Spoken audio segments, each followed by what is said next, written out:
নমস্কার বন্ধুরা, চেটেপুটে চ্যানেলে আপনাদের সবাইকে স্বাগত। আজকে আমি আপনাদেরকে একটা ভোগের খিচুড়ির রেসিপি করে দেখাবো। সামনে গণেশ পুজো আসছে। এইভাবে খিচুড়ি বানিয়ে আপনারা কিন্তু ভগবানকে নিবেদন করতে পারেন। আমিও এইভাবে বানিয়ে কিন্তু ভগবানকে নিবেদন করি। তাহলে চলুন, এটা বানাতে আমার কি কি লাগছে সেটা আমি দেখাই আগে। আমি এই খিচুড়িটা খুব শুকনো, একদম পোলাওয়ের মতো যেরকম হয় আর কি, ভুনি খিচুড়ি সেরকমভাবেই বানাবো। তার জন্য আমি এখানে গোবিন্দভোগ চাল আর সোনা মুগ ডাল নিয়েছি। আমি এরকম সাইজের একটা ছোট্ট কাপ ইউজ করেছি। আপনারা আপনাদের পছন্দ মতো কন্টেনারের মধ্যে করে নিতে পারেন। এই যে ছোট কাপটা আমি ইউজ করেছি, এই কাপে 1 কাপ পরিমাণ আমি চাল নিয়েছি আর হাফ কাপ পরিমাণ আমি ডাল নিয়েছি। এছাড়া আমি নিয়েছি কাজু বাদাম, কিশমিশ, এটা আপনারা আপনাদের পছন্দ মতো পরিমাণ নেবেন। রয়েছে একটা শুকনো লঙ্কা, 5-6টা লবঙ্গ রয়েছে, সামান্য একটু জয়িত্রীর ফুল নিয়েছি, 4টে ছোট এলাচ, সামান্য একটু দারচিনি, একটা তেজপাতা, এখানে রয়েছে গোটা জিরে, 3টে কাঁচা লঙ্কা আর 1 টিস্পুন আদা বাটা। আর রান্নাটা আমি ঘি আর সাদা তেল মিশিয়ে করব। আপনাদের ইচ্ছা হলে আপনারা পুরো ঘিতেও কিন্তু রান্নাটা করতে পারেন। তাহলে চলুন রান্নাটা এবারে শুরু করি। দেখুন, আমি হিটে একটা কড়াই বসিয়ে দিয়েছি। প্রথমে আমি মুগ ডালটাকে হালকা করে একটু ভেজে নিচ্ছি।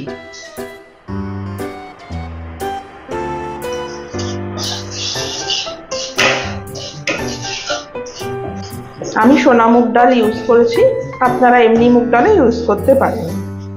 এই ডালটা ভাজার সময় আমি এখানে হাফ টিস্পুন মতো একটু ঘি দিয়ে দিলাম।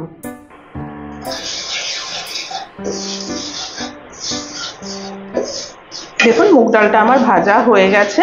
এবার আমি মুগ ডালটাকে নামিয়ে দিচ্ছি। দেখুন, ডালটা আমার ভাজা হয়ে গেছে, আমি কড়াই থেকে নামিয়ে দিয়েছি। আমি আবার হিটে কড়াইটা বসিয়ে দিয়েছি। এখানে আমি 1.5 টিস্পুন রিফাইন্ড অয়েলের সাথে 1 টিস্পুন ঘি দিয়েছি। আমি বলেছিলাম আমি রিফাইন্ড অয়েল আর ঘি মিশিয়ে করব, আপনারা চাইলে পুরোটাই ঘিয়ে করতে পারেন। এবারে এটা আমার গরম হয়ে গেছে। আমি এবারে এখানে এক এক করে ফোড়নটা দিয়ে দিচ্ছি। প্রথমে আমি দিচ্ছি 4টে এলাচ, আমি ফাটিয়ে রেখেছিলাম, ছোট এলাচ। একটা তেজপাতা আমি অর্ধেক করে দিয়ে দিলাম। একটা শুকনো লঙ্কাকে আমি ফাটিয়ে দিয়ে দিলাম। 5-6টা লবঙ্গ ছিল, দিয়ে দিলাম। একটু দারচিনি দিলাম, জয়িত্রীর একটু ফুল দিলাম, এতে কিন্তু ফ্লেভারটা খুব ভালো হয়। আর দিচ্ছি গোটা জিরে। গোটা জিরে আমি দিচ্ছি হাফ টিস্পুন মতো।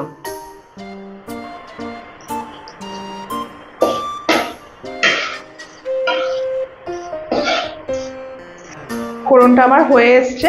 এবারে আমি এখানে দিচ্ছি 1 টিস্পুন আদা বাটা।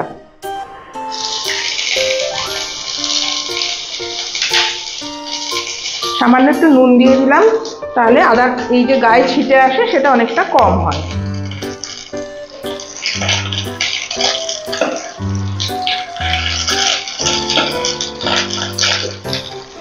এর সাথেই আমি দিয়ে দিচ্ছি কাজু বাদামটা আর কিশমিশটা।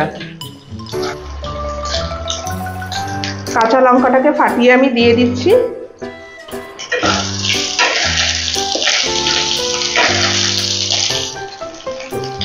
সামান্য একটু নাড়াচাড়া করে নিলাম। এবারে আমি দিয়ে দিচ্ছি চালটা আমি আগে থেকে ধুয়ে শুকিয়ে রেখে দিয়েছিলাম। চালটা দিয়ে এবারে কিন্তু খুব ভালো করে এটাকে ভাজতে হবে। চালটা ভাজার উপরেই কিন্তু এই খিচুড়িটা খুব সুন্দর ঝরঝরে হয়। দেখুন, বেশ কিছুক্ষণ সময় ধরে চালটা ভাজার পরে আমি এবারে যে মুগ ডালটা ভেজে রেখেছিলাম সেটা অ্যাড করে দিচ্ছি।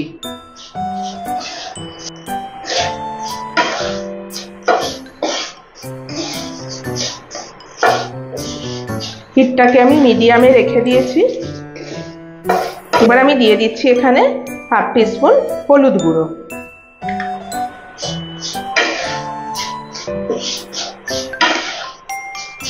এটা আমার হয়ে এসছে। এবার আমি জলটা দেব। জলটা কিন্তু মাপ করেই দিতে হবে।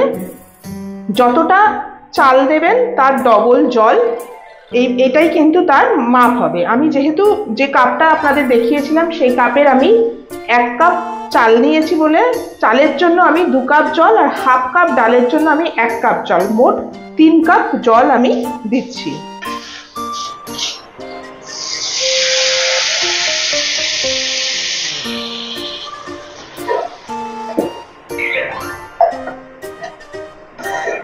দিয়ে দিচ্ছি স্বাদ মতো নুন, আর দিচ্ছি চিনি।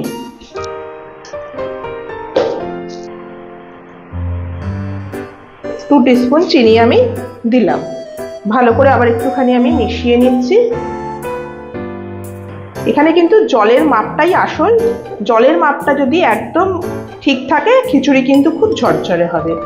সবসময় মনে রাখবেন যতটা চাল ডাল নেবেন তার ডবল জল হবে। সেটা আমার হয়ে গেছে। এবারে আমি এটাকে ঢাকা দিয়ে দিচ্ছি। ফ্লেমটাকে আমি একদম লোতে করে দিচ্ছি। কিছুক্ষণ বাদে আমি আপনাদের দেখাচ্ছি। দেখুন 7 মিনিট বাদে আমি ঢাকাটা খুলে নিলাম। জলটা আমার প্রায় শুকিয়ে গেছে। এখনো সামান্য সামান্য একটু জল রয়েছে। ভালো করে আমি আবার একটুখানি ওপর নিচ করে একটুখানি মিশিয়ে নিচ্ছি।